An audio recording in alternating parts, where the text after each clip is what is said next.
If you watch this channel, you probably know I'm a big fan of the Lamy 2000, and recently I've started to explore different nib options for this model. In my search for new nibs, I found a great deal on a brand new Lamy 2000 for about the same cost as a replacement nib. So today, I went ahead and purchased it, and I'd like to go over the unboxing of a brand new Lamy 2000 and do a side-by-side with this pen, which I've owned for over 5 years, to give you an idea of how this pen changes with extended use. So let's first start off with the unboxing experience.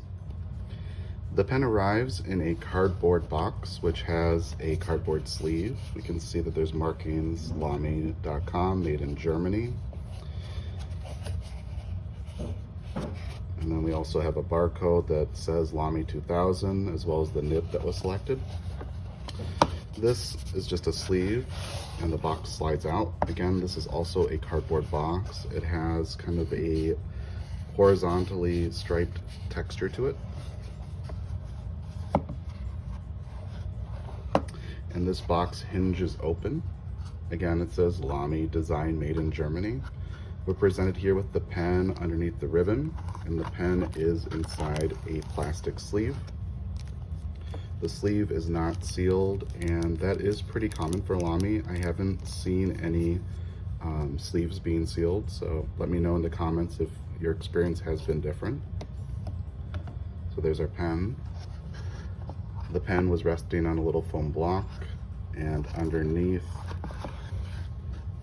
the table we have a brochure, a Lamy brochure that goes over their different models, as well as a little silicone packet. So that's the unboxing experience for a brand new Lamy 2000. Now let's take a look at how this pen compares with a used model. In their cap form, obviously the overall dimensions are identical. I would note that the used Lamy 2000 is a few shades darker than the brand new unit, and that's probably from this pen absorbing oils from my fingers.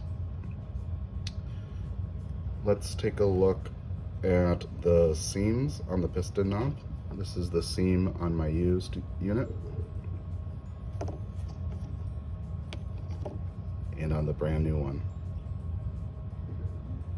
The used unit is probably a little bit more visible, that piston knob seam, and that most likely is because I do grease my piston rod to make sure it has smooth operation. If I didn't grease it, it probably would still look, you know, very dry and seamless. If we uncap our pens,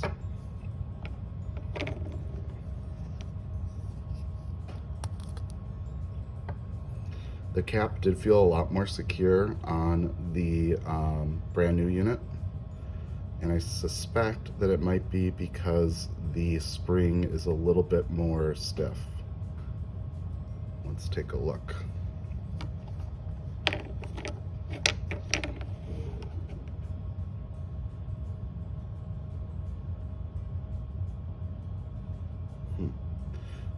The amount that the ears protrude actually looks pretty comparable.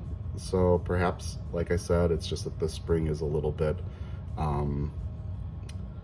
looser, has developed some more give in the used unit. In terms of the section, I'd say they look pretty identical. There might be a little bit of coloration on my used unit just from the different inks that I've put into this pen. Again, the Macrolon really looks a lot lighter and smoother on the brand new unit versus the old. The seam between the section and the barrel, I would say on the used unit, is a little bit more obvious, but not drastically so. And then the transparency of the ink window is pretty comparable, I would say. Let's see if these pens have any difference when it comes to posting the cap. And while I'm grabbing that cap, we can take a look at the top finial. The used unit is on the left. You can see it's not quite as shiny as the new unit.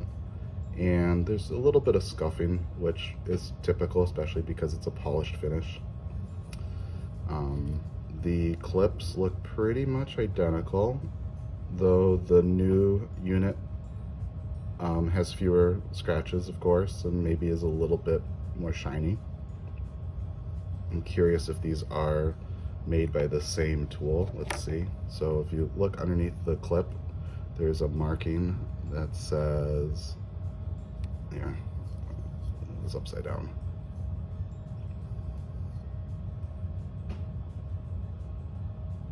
This says Germany 2. So this was used with the second cavity. And again, this is the used unit.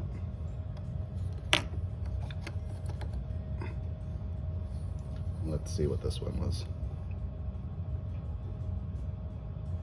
This says Germany 1, so this is a different cavity that was used for this clip. Inside we can see the cap liner at the bottom and then leaf springs. There's 4 of them surrounding it. Those leaf springs all look nice and shiny, brand new.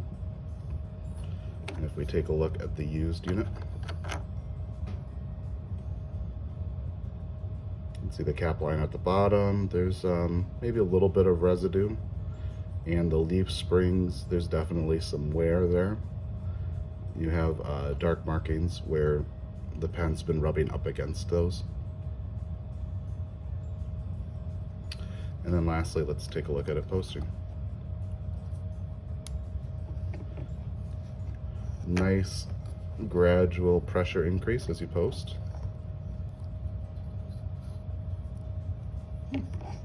I would say it feels about the same when it comes to posting. And then lastly, let's take a look at that piston function.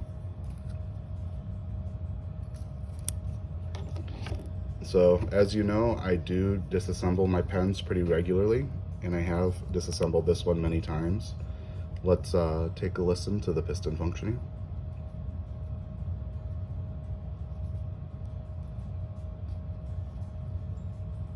Very smooth.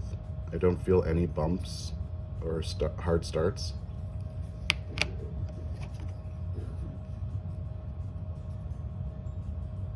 There's a little bit of an increase in pressure right there. Going back. Again, a little bit of an increase in pressure. So actually, I would say on the brand new unit, the piston does not move as smoothly as my old unit.